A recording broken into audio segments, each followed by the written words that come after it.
It's U of L Today on 93.9 The Ville. Here's your host, Mark Hebert.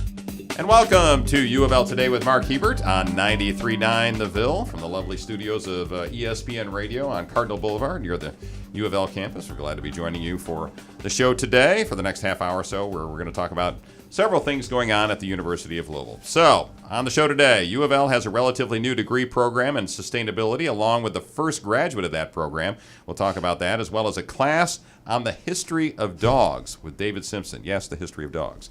And you may not be familiar with the U of L-sponsored Yearlings Club, which tackles a lot of tough community issues, particularly in West Louisville, but we're going to tell you about the Yearlings Club coming up. First, the University of Louisville does a lot of research for Louisville Metro Police Department, and one of those studies looks at the public's attitude about the local police department.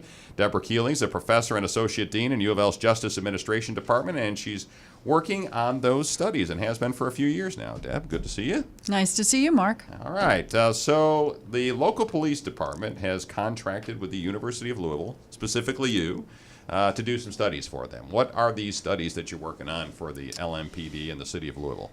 Well, I work on two sets of studies.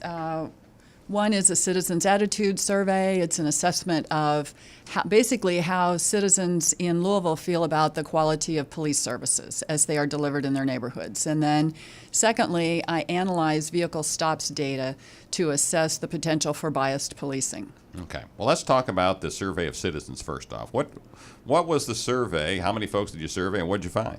Okay, well, first of all, I would mention that citizens' attitude surveys are like a standard instrument these days in law enforcement. It's a management tool so that they can adjust their services if necessary. We surveyed, it's a phone survey, we surveyed 2,400 individuals, random phone calls to landlines, cell lines. We like to have an equal number of representatives from each division, so we collect 300 responses from each division. How many divisions are there in the police There department? are 8 divisions. Okay. And the reason that we try to get an equal number of responses from each division is that the divisions have differing numbers of individuals in that division, and we didn't want the more populated divisions to have more input into the survey than those that were less populated. So you had folks from West Louisville, Fern Creek, Prospect, all over the community. All over the place. Okay, very good. All right, over the place. So the survey of the local police, the attitudes towards local police, you found what? Actually, we find what we have found consistently since 2012, and what we found when I did it under our prior police chief in 2005, 6, and 7 is that public's attitudes towards police services in our community are very positive. Were you surprised? Well, you know, I've been surprised that there hasn't been a change since 2012, you know, because of Ferguson and all of the incidents that have happened across the United States, and also because of all of the media attention to the homicide rate in Louisville. And so what we found is that the citizens are still consistently positive. So, I mean, it seems to me that our police are doing something right. Yeah, apparently. Well, because one of the numbers that you sent me, or that was in this survey, 53% of the folks surveyed were very satisfied, 37% somewhat satisfied with police services. So that's 90% Exactly. of the people in Metro Louisville are basically happy with the police services. Exactly, and so one of the problems is if I try to analyze like why people are unhappy, I don't have enough respondents to really get a good statistical. Only 10% of them are unhappy. You know, so and I used to call. There are a series of questions about specifically how are the police doing in terms of crime prevention, helping victims, keeping order on the streets, being helpful to citizens, and being fair to citizens, and these are so high that there's no variability. I mean, 95% believe that the police are fair to citizens, and 90% believe that they're keeping good order on the streets. So, okay, we're talking with Deborah Keeling, who's a professor and associate dean in the College of Arts and Sciences and Justice Administration Department at U of L, and she's done some work for the police department, surveying local citizens in a couple different areas. Did you find a discrepancy between the respondents in West Louisville, largely African-American territory, versus Prospect or Fern Creek or those areas? We find some variation by divisions, but it's not extreme. Now we do find, and every citizens' attitude survey that's been done in the United States finds this, that African Americans are less positive about police services than Caucasians. But this is not something recent. It's been going on for years and years and years. So it's just like women are more positive. We didn't find an age difference in our survey, but usually you find that older people are more positive about police services. Was there a trust question here? Yeah, we added some questions. The Louisville Metro Police Department is involved in a 21st Century Policing initiative, and they've been actually identified as one of the models nationally. So one of the issues is police legitimacy and whether or not civilians believe that the police are functioning in a legitimate manner. So this year, for the first time, we included that question about trust. Do you trust their motives? Do you believe that they try to use every other means possible to resolve problems before they engage in use of force? And we got some really very positive results. Mm-hmm. And this survey was taken when? And was it before the last 2 years when we've really had this murder rate go up and up? Yeah, we do it every year. Okay, I mean, this is from 2016. This is from 2016. Okay. Yeah. So this was in the midst of all the murders that were happening. Exactly. And still people are happy with the police work. So. Yeah. Well, I think a lot of it generally, but I mean, you're not going to please everybody. Number one, but I think you find that in Louisville, people have a low fear of crime. I mean, they really tend to believe that their neighborhoods are at least somewhat safe, if not very safe, and so there's a direct relationship between feeling that you're safe and viewing police services in a positive manner. So I think that's what we're finding. Gotcha.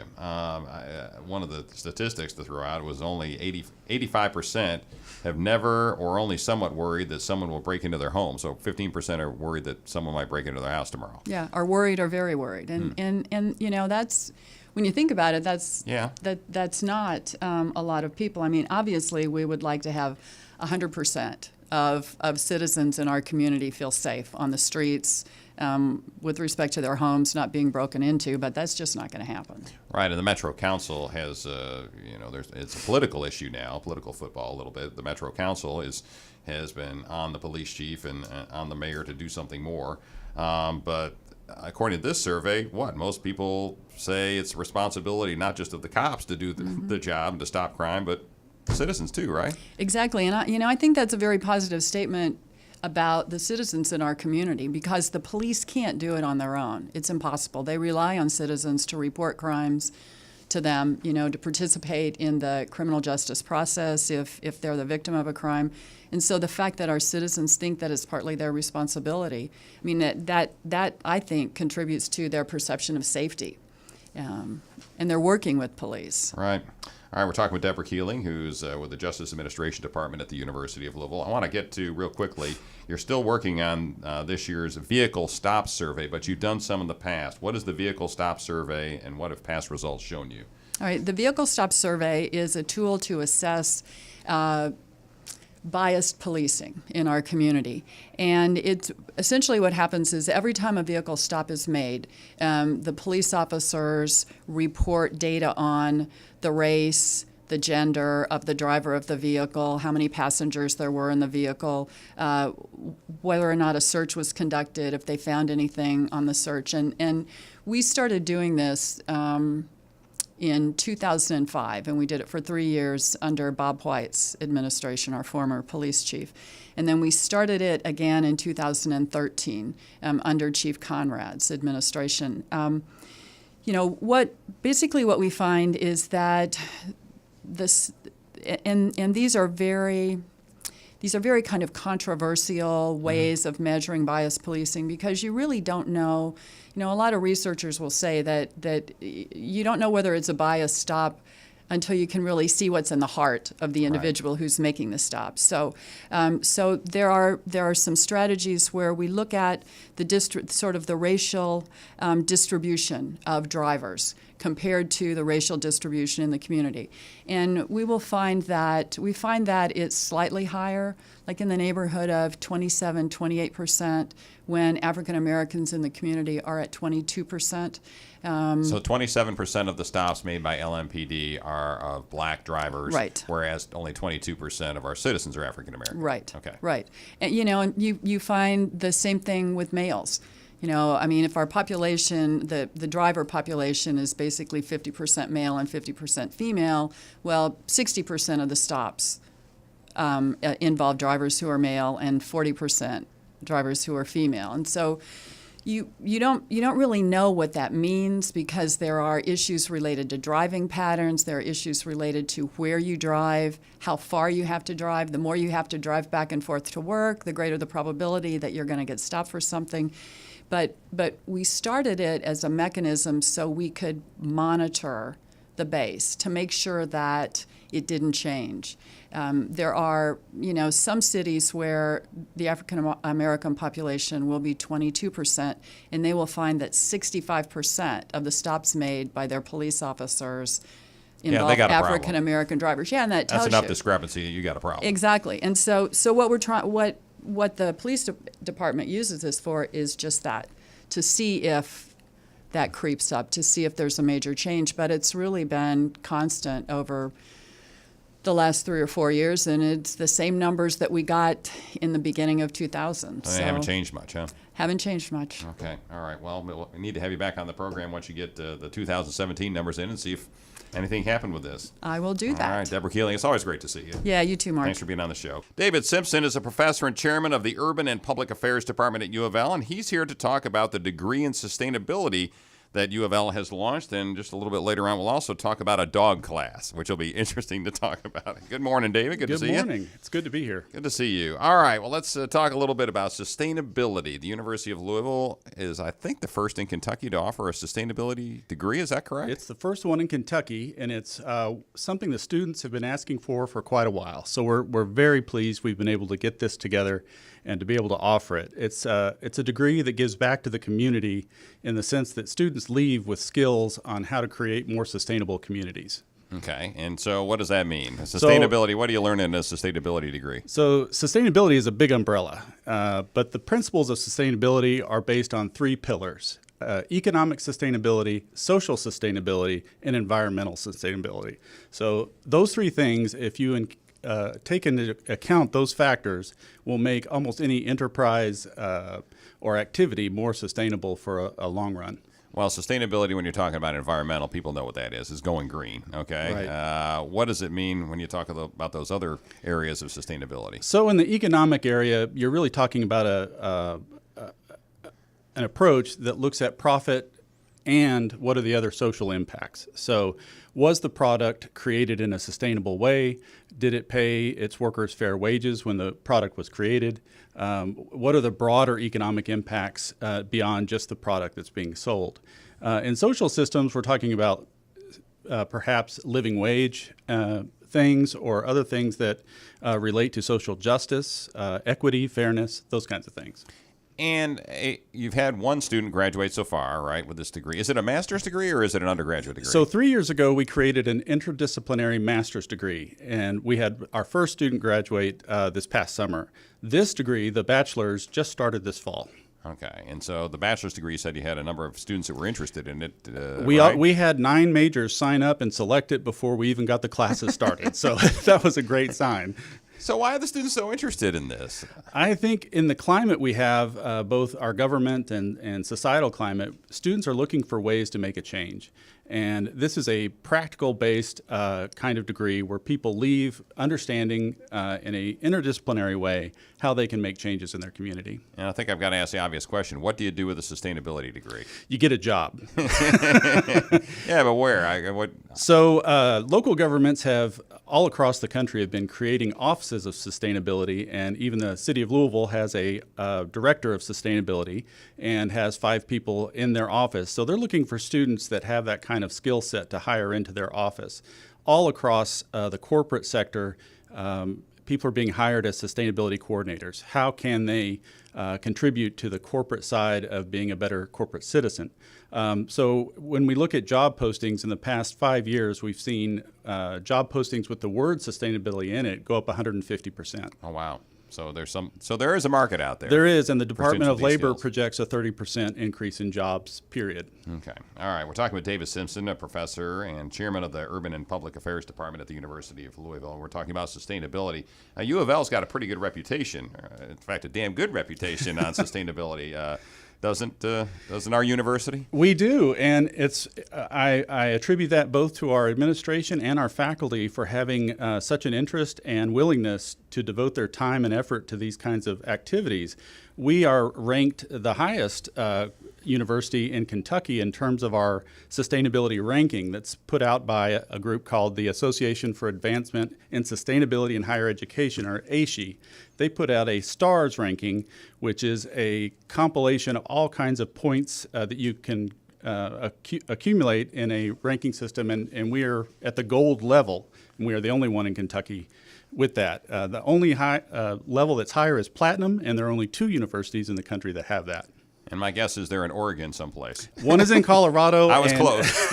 I can't think of where the other one is right now. It was just Maybe approved. California. Probably. Be my guess. All right. Well, congratulations on that for Thank you. and Justin Mogg and others at the university for getting that going. And also, you've got something coming up at the home football games. Aren't you going to do some big recycling project or something? We do. One area that we really tried to look for where we can improve our sustainability activity is in athletic events where people may not know what to do with their waste. And tailgating is a big activity, and this year, Michael Ortman, who's the stadium manager and associate athletic director, has worked with us to create a tailgate recycling program where we're going to send out 8 students with recycle labeled bags and little cards that they can hand out and say, this is what you can recycle and this is what you can't. And if they bag it up in that bag, QRS, as our vendor, will pick it up and take care of it. We will do that. And we try to do that. We try to separate them out at our tailgate at Papa John's Cardinal Stadium. It's at Pole 5 if anybody wants to join us. We'll make sure you get extra bags. Do they have to be, and can people bring their own bags that will be recognized as something that the students should pick up afterwards or the stadium staff should pick up afterwards? Well, we're going to have 8,000 bags. I think we'll have enough. But those bags are going to be, I'm not sure what color they are. I think they're green. But those will be recognized by QRS as specifically recycled materials. So if you're a football fan going to the games, you're going to party beforehand at the tailgate. Put your glass, your bottles, cans, what other kinds of Even things paper, in a special bag? Paper. The students will be Just walking not food, around right? with not food. Okay. And we haven't gotten to tailgate composting yet, so Okay. maybe that's next. Maybe a compost pile out by the railroad tracks by the football stadium. That'd be kind of fun. All right. Let's talk also about a class that you're offering revolving around dogs. Dogs in Society, right? Isn't that That's right. What's the name of the class? The class has a longer title, but it's Dogs in Society, an examination of human-canine interaction. And so really we're looking at the ways that humankind and dogs have co-evolved over thousands of years to the point where they are a medical aid to us, they're service dogs, they're therapeutic dogs, and there's just many ways that they're integrated into our current urban fabric that we don't even think about. We're talking with David Simpson, who's the chair of the Urban and Public Affairs Department. He also teaches classes, and this one about the dogs is one of those classes. What do you hope students learn out of this class? Well, I hope they learn that dogs contribute in ways we haven't really thought of, in ways that such as cancer detection dogs or diabetes dogs. There are multiple ways that dogs, beyond just the service they give as a companion animal, which is not insignificant for many, many people. They're pets in half the homes in the U.S. But having this background will help them if they want to go on in an area that uses dogs in some sort of either therapeutic or service way that they can understand how that fits in with the community. is this a gen ed requirement or Not a yet, class, but or we're what is hoping it? to. Right now, it's being taught as an honor seminar, and it fills up usually within the first 3 days. And it's already Everybody full wants for to take next. So next does everybody semester. all the students want to take it because it's easy, or they want to take it because it's interesting? Or I hope it's because it's interesting, because some of them found out it wasn't easy. Oh, no, they did. First round. How long have you been teaching the same class? I've been teaching this. This will be my 5th time. Oh, so 5 years. Word's gotten around that it's not a bunny class. That's huh? right. Pardon the expression, a bunny dog Well, class. it's not a dog class either. All right. Well, David Simpson, I appreciate you being on the show. Good luck with the sustainability degree. And also, a reminder once again to you football fans, be looking out for U of L students marching through the parking lot and the green lot, handing out recycling bags for you to recycle your stuff on game day, right? Absolutely. Thank you so much for having me. Very good. You may never have heard of the Yearlings Club, but they do some good work in Louisville, and they have a number of terrific speakers who come in and chat about local issues. Teresa Ray Jack Talley is an Associate Dean of Arts and Sciences and a professor in Pan-African Studies who helps run the Yearlings program for the University of Louisville. Teresa, good to see you again. Thanks for having me, Mark. Glad you're here. All right, what is the Yearlings Club? Well, the Yearlings Club is a club of African-American males. They were started over 66 years ago. And the reason why they started it was because these African-American males were at the municipal college at that time and were refused entry into the U Club. And so they started their own organization and have existed since then, doing great work in West Louisville. They do, and just so everybody knows what Metropolitan what was it called? The Louisville Municipal University, or Municipal College at the time was the African American college that eventually became or got folded into the University of Louisville, right? It was during the times of segregation. Right, gotcha. All right, so these guys, they haven't all been around for 66 years, but the Yearlings Club has. So what are some of the things that they do? What does the Yearlings Club do, and what? Well, their main mission is to enhance the quality of life and development in the West Louisville neighborhood. So they organize a series of activities that include part of the discussion series, which is a partnership with us, and then they do other social and economic events in the community. That's what I was going to ask. So what's the relationship with the University of Louisville? What do you do? Oh, well, this relationship with the Yearlings Club started since 2004 with the then Dean Blaine Hudson, and it's now considered part of the signature partnership with the University of Louisville Community Engagement Office.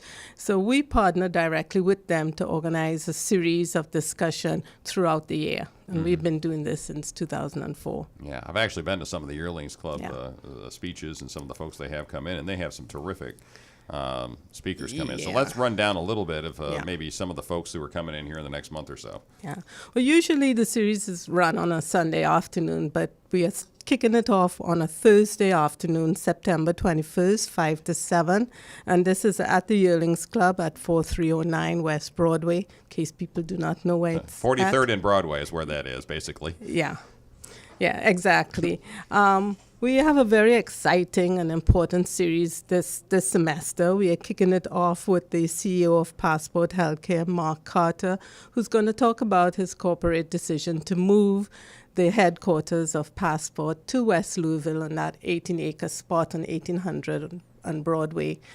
He's going to talk about why this decision was made, what is the expected impact, and also it will give an opportunity for residents and community members and general public to come and ask Mr. Carter any questions they have about this new development. Yeah, that's a big deal for Passport and for the West End. Yeah.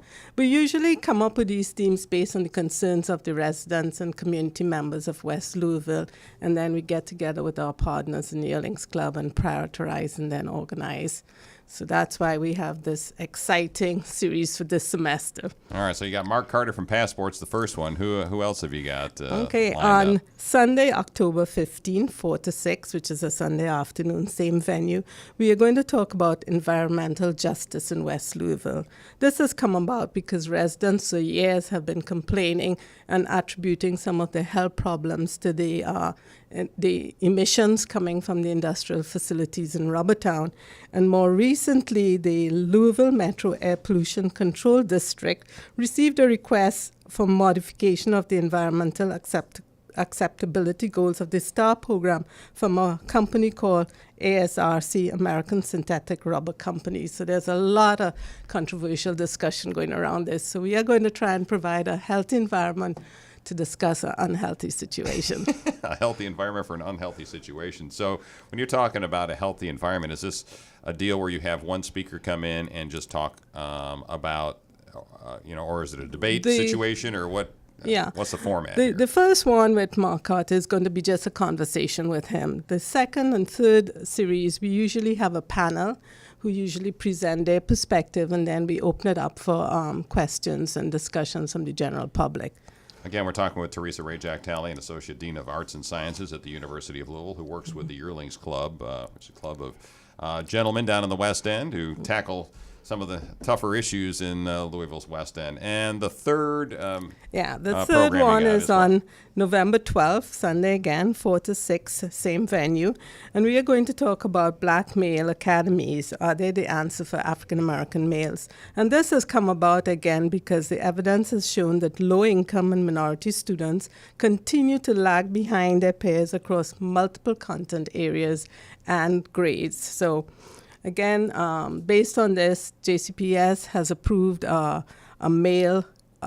Males of Color Academy, and so we are going to have a discussion around that with members from JCPS and other faculty and staff. Of course, you have two private schools that are already run for African-American boys, the West End School and St. Boniface, I think is the name of it, down on down sort of in the Smoketown neighborhood. Yeah, so we could definitely learn from them in this discussion series. So those are going to tackle some pretty touchy subjects, right? I mean, these guys are not afraid to jump into it, are they? No, I mean, that's why we value our partnership with the Yearlings Club members. I mean, they're a group of very, wide range of African-American males who are very concerned about what is happening in West Louisville. And they are also, like to foster a system of brotherhood among African-American males. So. Are these guys what you would call community leaders in West Louisville? In other words, can they take what they learn in these forums and move it onto the streets? Well, usually the participants come from a wide range of people. They come from residents, they come from community activists, different organizations, different leaders. The club members themselves include educators, business people, and community leaders. So, we are casting on that very wide and deep. And the benefit to the University of Louisville, in your mind, is what? To be tied in with the Yearlings Club and with other things that the Signature Partnership does in the West End, from your perspective? Yeah. Well, apart from having the Signature Partnership and a program with the Community Engagement Office, I mean, particularly for the College of Arts and Sciences, I always say that we are the heart and the conscience of the community. And because we are a metropolitan university, I always make the point, do you want to be a university located in a community, or do you want to be a university that is part of a community?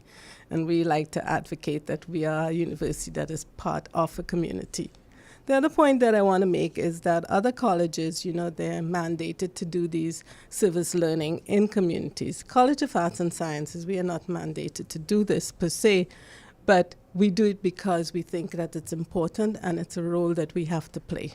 Very good. All right. And let's have a reminder for the Mark Carter, Passport CEO. He's going to be at the Yearlings Club when, and is the public invited? Yes, definitely.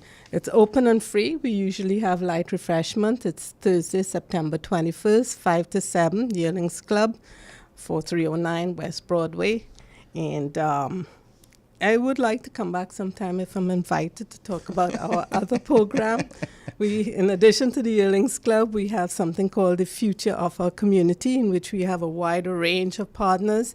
And we are planning to host our second Economic and Community Development Forum. Save the date, November 2nd, 8 to 5. It's an all-day event. It will be held at the Kentucky Center for African American Heritage. There's a small fee, $50 for individuals, and nonprofit, $60 for corporate. All right. Well, if you'll remind me, I'll invite you back on. All right, but you're gonna have to remind me. Oh, I will. I'm sure you will. There's no doubt about it. Right. Thanks Teresa, for having me all right. again, Mark. Teresa Rajak-Talley, Associate Dean of Arts and Sciences. Appreciate you being on the show. Thanks for listening to UofL Today with Mark Hebert, and go Cards.